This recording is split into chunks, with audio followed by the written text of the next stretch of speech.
Imagine a world where the chilling realities of nuclear war, historical atrocities, and societal collapse are not just distant fears but stark, unflinching truths laid bare before your eyes. This is the world of Peter Watkins, a filmmaker whose revolutionary vision in the 1960s dared to challenge the status quo long before dystopian and mockumentary genres became mainstream. Watkins wasn't just a filmmaker, he was an English revolutionary, unafraid to confront the cruelty of power, whether wielded by kings or those who sought to overthrow them. His work relentlessly questioned the consequences of authority gone awry, rooted in a tradition of uncompromising radicalism shared by the likes of Edward Bond, Ken Loach, and Dennis Potter. But here's where it gets controversial. Watkins' most enduring masterpiece, The War Game, commissioned by the BBC in 1965, was banned before it even aired. Why? Because it dared to depict the unthinkable, the aftermath of a nuclear attack on Britain, with such raw, unflinching honesty that it terrified its own creators. Clocking in at just 47 minutes, the film left viewers feeling they'd endured a lifetime of fear. When I first watched it as a teenager at a CND meeting, it felt like a brutal initiation into a disillusioned adulthood. While audiences were familiar with Kubrick's Dr. Strangelove, 1964, and Sidney Lumet's Fail-Safe, both of which focused on the decision-makers, The War Game was something else entirely.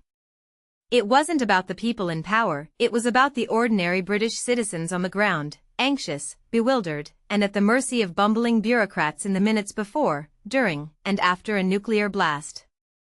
Watkins exposed the grotesque inadequacy of systems designed for a bygone era, like doctors, police, and soldiers trained for World War II but utterly unprepared for this new horror.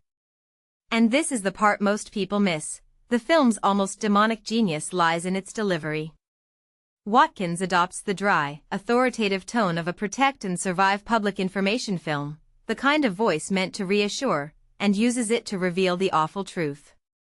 It's this voice that calmly narrates as police officers execute irradiated casualties in the streets to prevent overwhelming the health system.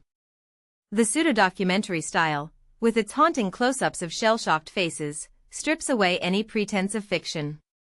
This isn't satire, it's a deadly serious reminder that what happened in Hiroshima, Nagasaki, Dresden, and Tokyo could happen again. Watkins' message was clear: this isn't over. It's still happening. But is it too much? Some might argue Watkins' approach is too bleak, too confrontational. Does his unflinching realism serve a purpose, or does it risk desensitizing audiences? Let's discuss in the comments. Watkins' earlier work, Culloden, 1964, is equally radical. Using a modern camera crew to document the 1746 Battle of Culloden, he blurs the lines between past and present, forcing viewers to confront the brutality of history. There's no romanticizing here, just the raw, unfiltered reality of war, including what we'd now call war crimes. The government's slaughter of retreating Jacobite rebels and civilians is eerily reminiscent of the police executions in The War Game. Watkins' point? The lines between oppressor and oppressed are often thinner than we think. Then there's Punishment Park, 1971, a lesser-known but arguably masterful work. Set in the U.S., it follows a group of hippies and radicals forced to choose between prison and a mysterious punishment park. The BBC-style documentary format adds a chilling layer of authenticity, and the narrator's eventual breakdown is unforgettable. It's a searing critique of authoritarianism that feels eerily relevant today. Watkins' career spanned decades, from the pop culture satire of Privilege, 1967, to the epic The Journey, 1987, and the historical docudrama La Commune, 2000. Through it all, his cold, clear flame of passion never wavered. But here's the question: in an age of endless media saturation, do Watkins' methods still resonate? Or have we become too numb to his warnings? Share your thoughts below. Let's keep the revolution alive.